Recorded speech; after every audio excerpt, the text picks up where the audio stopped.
Hello everybody, welcome to Tea Time Doodles. My name is Nana and today we're going to be drawing a Splatoon watercolor painting.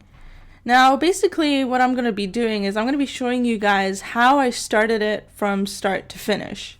And usually the way I go about, doing my pieces is I like to pre-plan them. Now I haven't really added or shown you guys my thumb drawing or my planning of what I decided to do for this.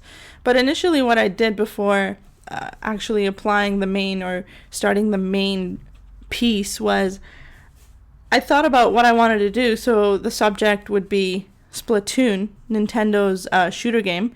And I sat down and I drew a few thumbs of what I wanted and what I saw in my head. I didn't want to do anything that was common, that you would see off of like Google Images or whatever. So I just thought, like, if I was to be a consumer or something, or if I wanted to see a drawing of a certain thing, I would not want to see the same kind of thing over and over and over again. So one of the things that I suggest, if you're planning on creating art, is think about what you're going to be doing. And in my case, I thumbed out a few different thumbs, and then I sketched out a simple basic sketch of what I wanted to do. And then finally, as you see here, I began to apply it on my main piece of paper. And this is going to be a watercolored painting, so I'm actually using watercolor paper that I bought from an art store. You can find it anywhere. And in this case, I'm using a lead pencil, 0.5 lead. So after I decided what I wanted to do, the way I apply my art on the piece of paper, I don't really generally go with guidelines. I just think of motion, and I kind of feel my way when I create art. As you can see here, I didn't really like how the hair looked, so this is perfect. I changed it right away. And when it comes to art, you can't take yourself too seriously. You just gotta go with the rhythms, and you gotta go with the motion, and you gotta enjoy yourself. And my kind of subject when it comes to art is video games and things I enjoy doing in my spare time when I'm not animating as a job. So like I said, as you can see here, I've sketched it out and I've decided, I'm pretty happy with what it is, adding the little details and the gun and everything. And once I was happy with it, I decided, okay, now it's time to paint it. So when it comes to watercoloring, you gotta make sure that the paper doesn't, well, in my opinion, you have to make sure that the paper doesn't go all over the place. So I taped it down and I started recording again. Now what I'm doing here, as you can see, is I'm setting a base of my background. And the way I did it was I washed the piece of paper of where the background was going to be. I didn't touch the subject. I didn't apply any water on top of the subject. I just washed all the empty space around my subject. And I began to paint it with a light blue. And now, as you can see, I've started to paint it with a darker tone. And the reason why I mix and match my colors, it's the same type of color, but you can usually, when you want to apply more colors, you want a contrast between warm and cool colors. So as you can see here, I have a warm blue and a cool blue. And I figured that would be a good background, basic background, because I didn't really have much of a plan of what I wanted to have. So I decided having a basic colored background would be good. And I applied both a dark and a cool tone. And the reason why is usually with colors, the human eye sees so many different colors that generally when you use one, it's not as strong. It doesn't make the image as strong. So yeah, and as here you can see, what I started to do is I started to apply water on the skin tone. And I actually what I did with it was I used some orange and some white to create my skin tone.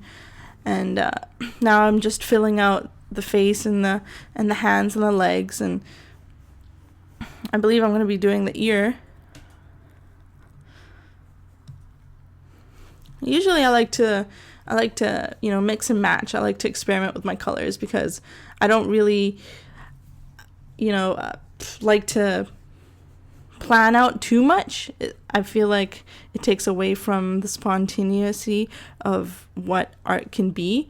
And so, but I do have off screen my sketchbook that has basic colors of what I wanted.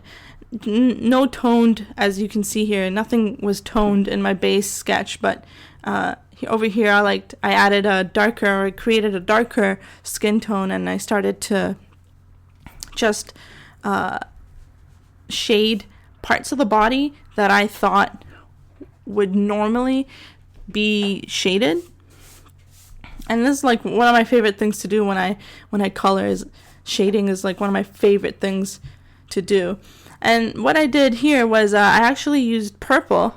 I grabbed some purple and I'm mixing it with some white, and I'm applying water for the hair because my subject's hair is going to be purple. I wanted to use a color that wasn't very common in a lot of Splatoon work. And what I did here was it's a type of tactic that I used. I didn't really color the whole thing in. I applied some water on top of the hair, and then I just lightly or gently stroked the brush on top of the water, and it kind of like dispersed. And for the hair follicle in the back, I actually left it dry, so I actually applied dry paint on the back hair. And here I'm filling in the tube of paint on her back that she's carrying with her. But yeah, like my advice usually when it comes to coloring is understand like warm and cool tones, because when it comes to warm and cool tones, it really creates a strong image.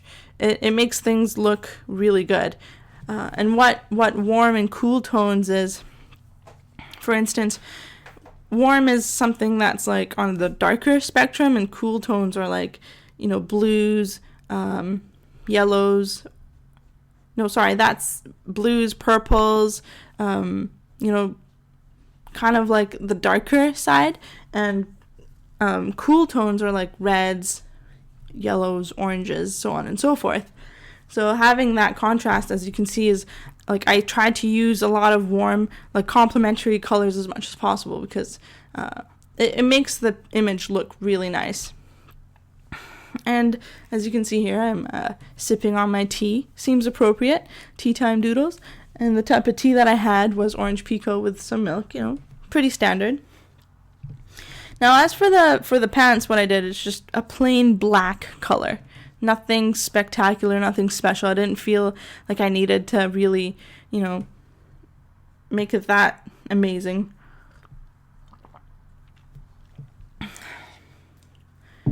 Sorry, I'm drinking some more tea, But yeah, so like a lot of things to think about is when you're actually drawing or when you're illustrating, you want to think about how the character looks. Now, as an animator, one of the very first things that I learned, which I always apply to my art, my drawings, is C-curves. Naturally, when the body moves, or limbs move, or hair moves, there's always a slight C-curve to it.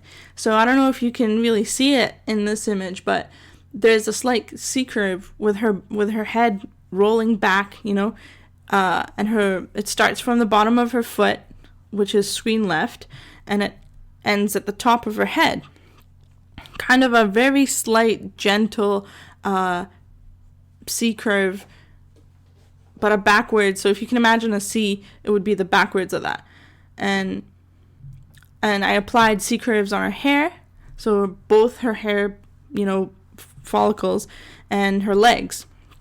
So there's a lot of C-curves in this image, and what that does is it adds a lot of dynamic movement, and it makes the picture feel alive. So when you're thinking about drawing, and when you're thinking about creating your art piece, please, like, my greatest piece of advice is don't ever forget about how the body moves. And adding a slight C curve makes a world of a difference when you're creating your art. And that's important. And it's so basic. It's so simple. Like, it shouldn't be difficult to remember. But obviously, as long as you can, like, the first and foremost, most important thing is just you have to enjoy what you're doing. And so if you're enjoying what you're doing and you just like to draw, that's great. But once you start feeling more comfortable with what your style is, and you feel more comfortable sketching on the daily, a great way to kick your talent or your skill to another level is to think about the technical aspects of what it is. So C curves, dynamics, so how movement affects certain parts of the body and how that would look, because that's really important. So in her case, she's moving forward, but she's about to jump up, so the hair naturally is going to follow her movement. And so that's why, if you've noticed, her hair kind of goes up. The direction of it kind of goes up. And her right leg, right leg moves up. Whereas her foot's kind of planted. So you can feel a sense of weight and a sense of movement in her, in her pose. And that's something that you really should think about all the time, is what is she doing? What's her, or in this case, in this drawing, what is her goal? So when I was drawing this, I was thinking, okay, she's battling opponent painters, and she's about to jump, and she's going to go on top of someone. She's about to jump over somebody and shoot them back with her paint gun. And so I decided, though, like, this is also animator side, I was thinking of the breakdown of her movements. And and what you're seeing is her breakdown of her just about to jump up to, splat her opponent. So I think over here I was deciding, like, I'm trying to come up with her, eye color. I was going for a brown, but I decided a nice maroony color would really make things look a bit nice. And I don't know if you've noticed, but I used a piece of tissue a lot to kind of dab my paint when it becomes too intense, and that way it naturally creates a soft highlight. And over here I didn't plan out the mask, but over here is when I started to do the mask, because the kids, the Squid Ink children, they all have masks, and that's what I was adding. And I was imagining in my head, the contours of where that mask would be. So a lot of what I'm doing is a lot like imagined, but if it's easier for you, plan out as much as you can, because the more you plan out your piece, the better it'll be, and the nicer it will look. Now, I hope you guys, are enjoying what you're seeing, and I hope this is good for you guys. I hope you're learning from it, because the goal and the purpose of this channel, seeing as this is the first video that's going to be up, is to teach, the audience as much as possible what I learned, through my career as an artist, and maybe hopefully, help, budding artists or even more experienced artists, gather some new information and see what kind of things that they can push on their level, and if you have any critique, please, by all means, share it with me, because I only want to get better as an artist. Now, soon, most likely tonight as well, Gemma is also going to post up a video, and Gemma is the second person of this channel. So there's two artists in Tea Time Doodle, myself and Gemma, and we're going to be posting as much, art content as possible, a lot of stuff like this. So I hope you guys are enjoying what you're seeing, because we really want to help you guys as much as possible, fall in love with the craft that we love to do ourselves. Sorry, my hair was getting in the way. I need a haircut. It's pretty long and unruly, but you know, I guess it adds a little bit of character into this video. Anyway, so right here, what I'm doing is I started applying the fine details of this painting. So I started, you know, darkening some of the black spots and adding darker points, and soon, eventually, I'm gonna actually paint the gun in green, and I'm gonna add a light blue to make the glass look see-through for the gun and the tank in the back. Now, I don't know if you've noticed, but a lot of the colors that I've used actually come from the same type of palette, except for maybe the pant strip. But even then, that pant strip kind of correlates with the skin tone. But if you've noticed, the shoes match the shirt, the darker part of the shoes match the eyes, you know, the black in the pants match the black in the shirt and the tank strap. And the reason why I did that is intentional. It's when I was thinking about the colors, I was thinking about applying colors that come from the same type of school, you know, and I figured it looks better. It feels better when colors kind of are from the same community. So yeah, I mean, I really enjoyed this.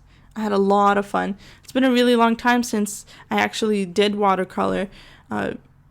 Actually, really long time. I used to do it when I was much younger, about 12 years old. I'm 23 now, so it's really cool to see, you know, how as an artist, even though you stop doing something, it's not like you completely forget it. Just recapping it helps every now and then.